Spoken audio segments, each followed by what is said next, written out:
नमस्कार दोस्तों, आज हम पढ़ते हैं सेंटेंस के विस्तार के बारे में।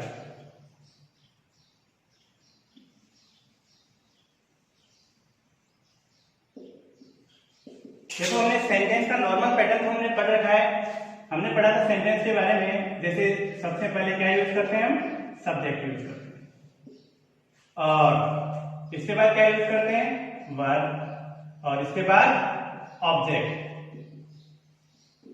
ऑब्जेक्ट यूज करते हैं। तो यहां तक तो हमने पढ़ रखा है, पर कभी कभार आपने देखा होगा कि सर यूज करते हैं कि यहाँ पे अदर आता है। तो ये अदर आखिर है क्या चीज, इस अदर को हम क्या कहेंगे? तो ये होता है एम पी टी और आर। अब ये एमपीटीआर क्या है? एमपीटीआर का मतलब क्या है यहाँ पर? तो एमपीटीआर में एम का मतलब तो है मैनर, पी का मतलब है प्लेस, टी का मतलब है टाइम,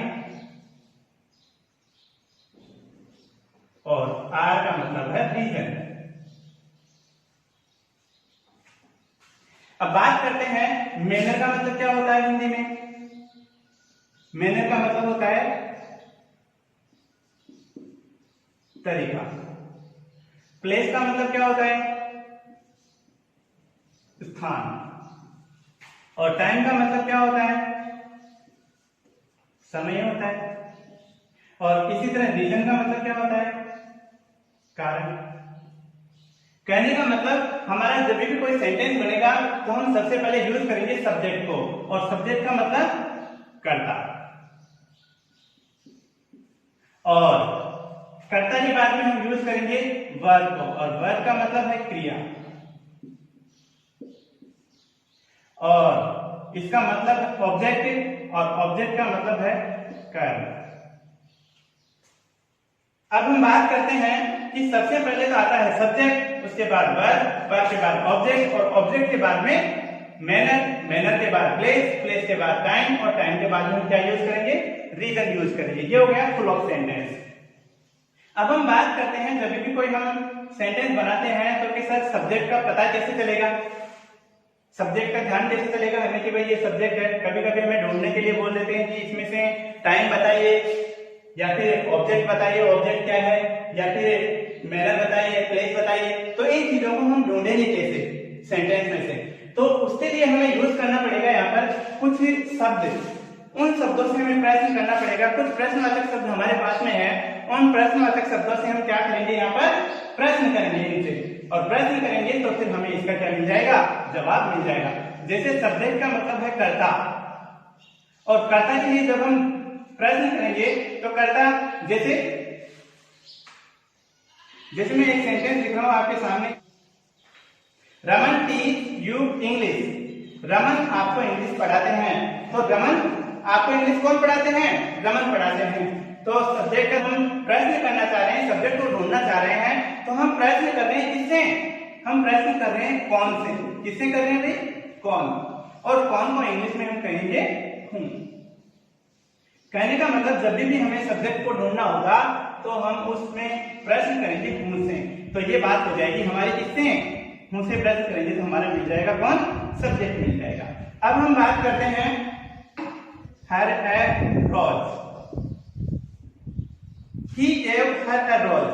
ही यानी वह, और हर यानी उसे। उसने उसे रोज दिया, उसने उसे गुलाब दिया। तो इसमें हम पूछ रहे हैं कि ऑब्जेक्ट वर्ब है, वर्ब के बाद में क्या होता है? ऑब्जेक्ट होता है। तो हमारे पास मैंने आपको बताया था कि ऑब्जेक्ट कितने हो सकते हैं? दो हो सकते हैं, जिसमें से पहला ऑब्जेक्ट तो क्या होता है? इनडायरेक्ट ऑब्जेक्ट होता है, और दूसरा क्या होता है? डायरेक्ट ऑब्जेक्ट होता है। तो इन दोनों में से हम इनको कैसे फाइंड आउट करें? तो हमारे पास में ऑब्जेक्ट कितने हो गए? दो हो गए। कौन से हो गए? पहला तो हो गया हमारा इनडायरेक्ट ऑब्जेक्ट, और दूसरा कौन सा हो गया था? Direct object. तो डायरेक्ट ऑब्जेक्ट के लिए हम क्या करें? जैसे सपोज करो उसने उसे रोज दिया, तो मैं कह रहा हूं कि उसने किसे रोज दिया? उसने किसे, या फिर किसको? उसने किसको गुलाब दिया। तो प्रश्न किससे हो रहा है अपना? किसे या किसको से, किसे या फिर किसको, इन दो शब्दों से अपना यहाँ पर प्रश्न हो रहा है। और फिर दूसरी बात मैं कहूँ आपसे कि उसने उसे क्या दिया, क्या क्या दिया भाई, रोज दिया। तो क्या का मतलब क्या हो गया यहाँ पर, रोज। तो क्या दिया, तो प्रश्न होगा हमारा क्या से। तो इनको अंग्रेजी में क्या कहेंगे, ये बात हम यहाँ पर देखते हैं। जैसे देखो, किसे किसको को कहेंगे हम क्या कहेंगे भाई, और क्या को कहेंगे हम व्हाट। कहने का मतलब हमारे पास में बात सामने आ गई कि जब भी हमें टर्म ढूंढना हो या ऑब्जेक्ट ढूंढना हो तो हमें या तो प्रश्न करना होगा हुम से या फिर हमें प्रश्न करना होगा व्हाट से। तो ये बात हमें यहाँ पर समझ में आ गई। अब हम बात करते हैं मैनर की। मैनर यानी होता है तरीका। जैसे मैं प्रश्न करूं आपसे कि चाय कैसे बनाते हैं, चाय कैसे बनाते हैं, तो कैसे बनाने का मतलब क्या है कि वो उसमें एक तरीका ढूंढना चाहता है कि चाय को बनाने का तरीका क्या है। तो कैसे प्रश्न मैनर बनाने के लिए क्या किस चीज को यूज करना पड़ा हमें, कैसे शब्द का यूज करना पड़ा। और कैसे को इंग्लिश में क्या कहते हैं, हाउ। क्या कहते हैं भाई, हाउ कहते हैं। और प्लेस की बात करें, जैसे मैं कहूं कि विनोद आप कहां रहते हो, आप कहां रहते हो, कहां रहते हो मतलब स्थान पूछ रहा है। और प्रश्न किस चीज से कर रहा है, कहां से, कहां से प्रश्न कर रहे हैं। तो इसको इंग्लिश में क्या कहेंगे, वेयर कहेंगे। और इसी तरह टाइम की बात करें, समय की। अब बच्चे मुझसे पूछते हैं कि सर आप कब पढ़ाते हो, कब पढ़ाते हो, वो समय पूछना चाह रहे हैं, समय जानना चाह रहे हैं। तो कब, समय के लिए हम क्या यूज करते हैं, कब यूज करते हैं। और कब को इंग्लिश में क्या कहते हैं, व्हेन। और इसी तरह रीजन की बात करें कि कोई पूछता है कि सर आप इंग्लिश क्यों पढ़ाते हो, तो मुझसे क्या जानना चाह रहा है, रीजन जानना चाह रहा है, कारण जानना चाह रहा है। या फिर कोई मुझसे पूछे कि सर आप स्कूल क्यों जाते हो, तो मैं पढ़ाने के लिए स्कूल जाता हूं। तो स्कूल क्यों जाते हो, तो कारण जानने के लिए प्रश्न करते हैं हम क्यों से। किससे करते हैं भाई, क्यों से। और फिर इसको इंग्लिश में क्या कहेंगे, व्हाई। तो इस तरह से हम इन चीजों को फाइंड आउट करने के लिए हम इन शब्दों का, इन प्रश्नवाचक शब्दों का हम यूज कर सकते हैं। सब्जेक्ट के लिए हम यूज करेंगे हूं का, और ऑब्जेक्ट में इनडायरेक्ट ऑब्जेक्ट के लिए यूज करेंगे हुम का, और डायरेक्ट ऑब्जेक्ट के लिए यूज करेंगे हम व्हाट का। और इसके बाद में मैनर यदि पूछना चाह रहा है, मैनर यदि जानना चाह रहे हैं, तो उसके लिए हम यूज करेंगे हाउ। समय जानने के लिए हम किसका यूज करेंगे, वेयर से प्रश्न करेंगे। और समय जानने के लिए हम किसका यूज करेंगे, व्हेन का यूज करेंगे। समय कब, और रीजन जानना हो, कारण जानना हो, तो हम किसका यूज करेंगे भाई, व्हाई का यूज करेंगे। चलो अब हम इसको एक उदाहरण के द्वारा समझ लेते हैं। जैसे सबसे पहले मैं बात करता हूं सब्जेक्ट के बारे में।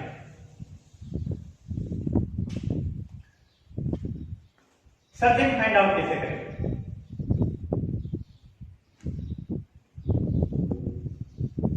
सब्जेक्ट को फाइंड आउट कैसे करें। और सब्जेक्ट को फाइंड आउट करने के लिए किससे प्रश्न करना पड़ेगा, हमें हूं से प्रश्न करना पड़ेगा।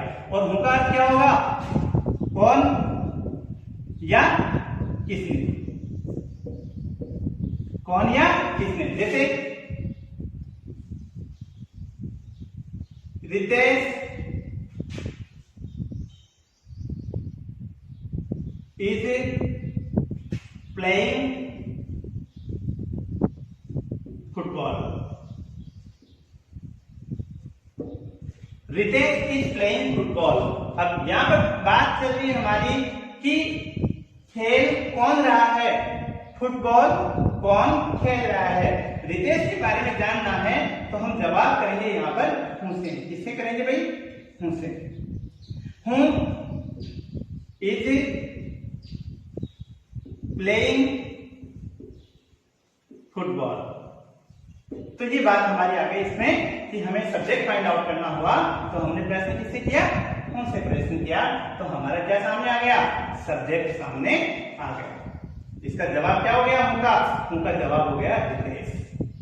इसी तरह अब हम बात करते हैं ऑब्जेक्ट की। किसकी बात करें, ऑब्जेक्ट की।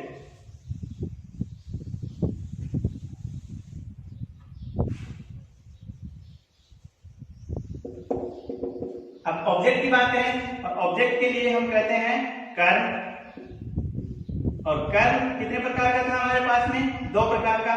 कौन कौन सा कर्म था हमारा? एक तो था डायरेक्ट इनडायरेक्ट ऑब्जेक्ट, और दूसरा था हमारा डायरेक्ट ऑब्जेक्ट। तो इनडायरेक्ट ऑब्जेक्ट की बात कर रहे हैं हम, तो किससे प्रश्न करने के लिए बताया मैंने आपको? whom से। whom का हिंदी में क्या होता है? किसे या किसको, किसे या किसको।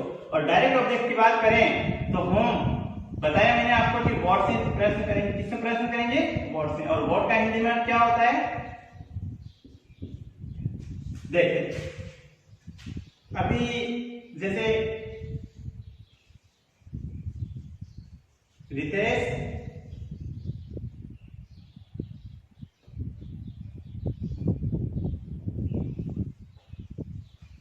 gave me a pen। Ritesh ने मुझे एक पेन दिया। रितेश ने मुझे एक पेन दिया। हम ऑब्जेक्ट फाइंड आउट कर रहे हैं, तो वर्ब है, और वर्ब के बाद क्या मिलेगा हमें? ऑब्जेक्ट मिलेगा। तो ये ऑब्जेक्ट सजीव है, तो ये तो हो गया कौन सा? Indirect object. और ये पेन निर्जीव है, तो ये हो गया डायरेक्ट ऑब्जेक्ट। इनडायरेक्ट ऑब्जेक्ट को फाइंड आउट करने के लिए हम प्रश्न किससे करते हैं? हम प्रश्न करते हैं whom से। किससे प्रश्न करेंगे भाई? whom से। तो whom से प्रश्न करो। whom सेकंड फॉर्म आ रही है, तो whom के बाद में हेल्पिंग वर्ब आती है, और हेल्पिंग वर्ब क्या हो गई? सेकंड फॉर्म के लिए did यूज करते हैं। और फिर इसके बाद में रितेश सब्जेक्ट, रितेश, और गिव की फर्स्ट फॉर्म कौन सी होगी? गिव की फर्स्ट फॉर्म होगी गिव। और अब एक बात बताओ, यहाँ पर मी आएगा या नहीं आएगा? अरे भाई मी के बारे में तो पूछा जा रहा है, किसे दिया, तो मी तो आएगा नहीं, बचा क्या? ए पेन। तो ये इस तरह से हमारा क्या हो गया? हमने फाइंड आउट कर लिया indirect object. Indirect find out किया हमने whom से। भाई देखो, रितेश ने पेन किसको दिया? किसको का मतलब मुझे दिया। और नेक्स्ट बात हमारे जैसे व्हाट,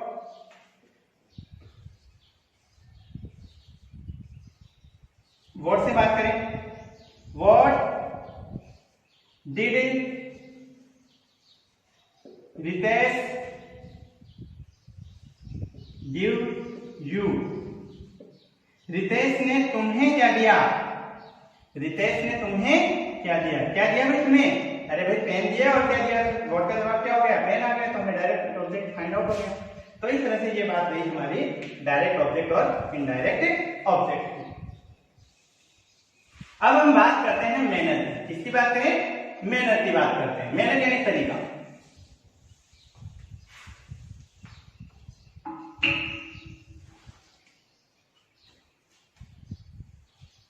जैसे मैनर, मैनर यानी होता है तरीका, और तरीके के लिए हम प्रश्न करते हैं हाउ से। और हाउ को हिंदी में तो पता है कैसे कहते हैं। जैसे स्टूडेंट कहते हैं कि sir you teach English very well. Sir आप इंग्लिश अच्छा पढ़ाते हैं। तो कैसा पढ़ाते हैं भाई? अच्छा पढ़ाते हैं। तो ये क्या हो गया? तरीका हो गया इनका पढ़ाने के लिए। अच्छे, अब वो अच्छा पढ़ाने के लिए कौन कौन से तरीके यूज कर सकते हैं? तो वो हाउ से यूज हो गया। जैसे या फिर आप कौन से, सर आप इंग्लिश कैसे पढ़ाते हो? तो उसका प्रश्न क्या होगा? How do you teach English very well. Sir आप इतनी अच्छी इंग्लिश कैसे पढ़ाते हो? तो हमने प्रश्न किससे किया? हाउ से। अब इंग्लिश अच्छी पढ़ाने के लिए क्या क्या करना पड़ता है भाई? पहले तैयारी करनी पड़ती है, खुद को समझना होता है, फिर उसके बाद में हम अपने पढ़ाने के जो तरीके हैं वो अपनाते हैं, फिर जाके एक अच्छा लेसन तैयार हो पाता है। तो इस तरह से हम क्या कर सकते हैं? एक प्रश्न पूछना के लिए हम किसका यूज किया? कैसे का यूज किया। अब जैसे हम नेक्स्ट बात करते हैं वेयर, वेयर यानी होता है कहाँ, वेयर यानी क्या होता है कहाँ।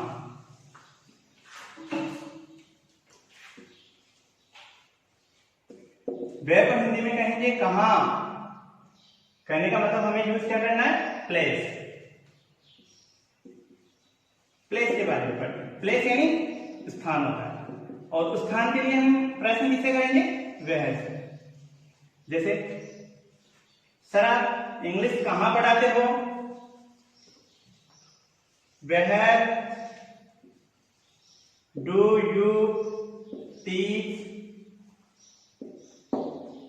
Where do you teach English. Sir आप इंग्लिश कहाँ पढ़ाते हो। तो ये प्रश्न किससे हो गया, कहाँ, स्थान पूछ रहा है। तो मेरा जवाब होगा I teach English in the school. कहां पर पढ़ाता हूं भाई, स्कूल में इंग्लिश पढ़ाता हूं। इसी तरह हम बात करते हैं कब,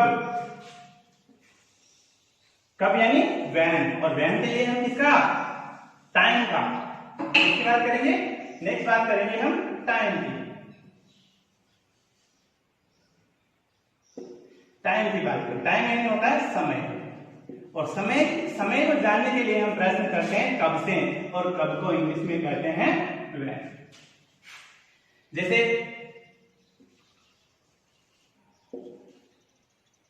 when do you teach English, आप इंग्लिश कब पढ़ाते हैं। तो मेरा आंसर होगा I teach English in the morning.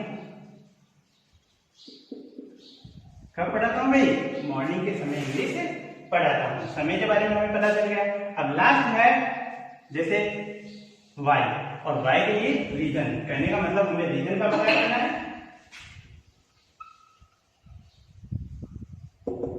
Reason यानी कारण, और कारण जानने के लिए हम प्रश्न किससे करेंगे, वाई।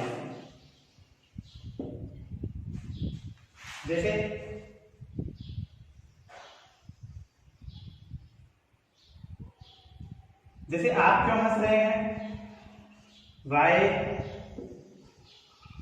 आर यू लाफिंग, आप क्यों हंस रहे हैं। तो मतलब हंसने का क्या पूछना चाह रहा है, कारण पूछना चाह रहा है। तो इस तरह से हमारे सेंटेंस के बारे में आज हमने बात की कि सेंटेंस के जो वर्ड्स हैं उनको फाइंड आउट करने के लिए हम किन किन चीजों से प्रश्न करें और किस तरह से हमें उसका जवाब मिले, इन बातों के बारे में हमने सीखा। तो आशा है आपको आज की सारी चीज समझ में आई होगी। धन्यवाद।